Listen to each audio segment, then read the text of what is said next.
মাসকলাই ডালটা এইভাবে রান্না করলে ভাতের সাথে আর কোনো তরকারি লাগবে না। এই ডাল দিয়েই সম্পূর্ণ ভাত খাওয়া যাবে। প্রথমে একটি পাতিল চুলায় বসিয়ে দিয়েছি। পাতিলটি গরম হলে এতে পরিমাণ মতো সয়াবিন তেল দিয়ে দিয়েছি। তারপর এতে কিছু পেঁয়াজ কুচি দিয়ে পেঁয়াজটা হালকা ভেজে নিব।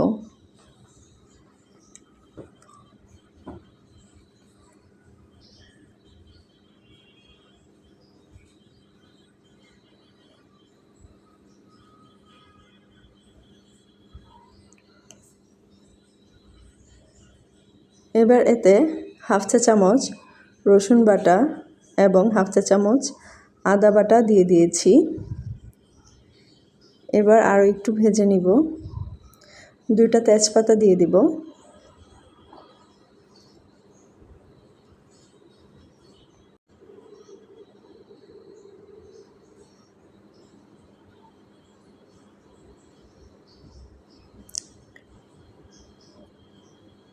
হাফ চা চামচ হলুদের ফাঁকি, 1 চা চামচ মরিচের ফাঁকি দিব।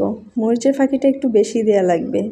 এই ডালটা একটু ঝাল ঝাল না হলে খেতে ভালো লাগে না।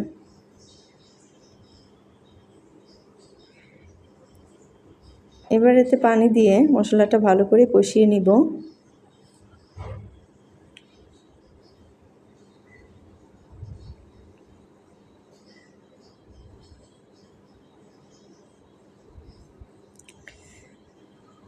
এক টেবিল চামচ লবণ দিয়ে দিলাম। আমি এটা রুই মাছের লেজ দিয়ে রান্না করব। 2 পিস লেজ দিয়ে দিলাম।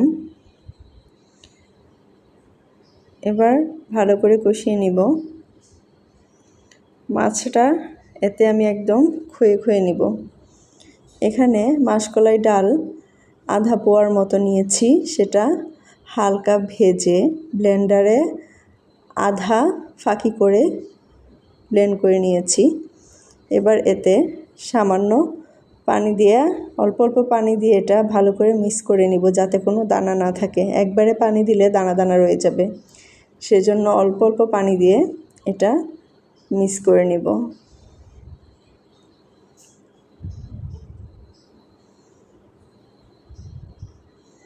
এবার এটা মাছটাতে দিয়ে দিব।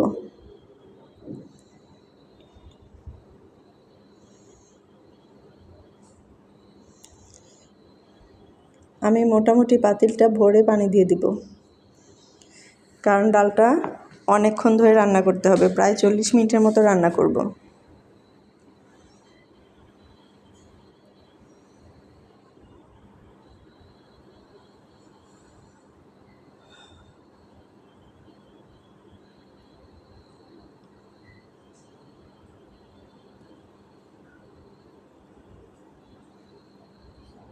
দেখেন কি সুন্দর কালার এসেছে। মাছটা এই পর্যায়ে ভেঙে দিব।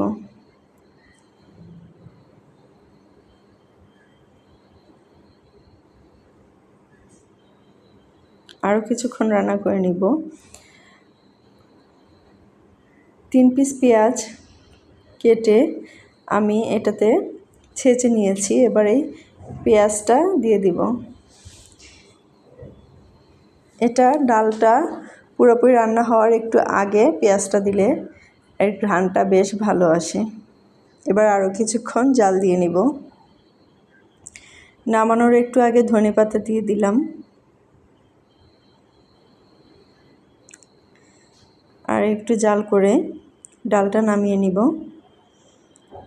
এরকম পাতলা করে রান্না করতে হবে, নইলে দেখা যাবে একটু পরে অনেক বেশি গাঢ় হয়ে যায়।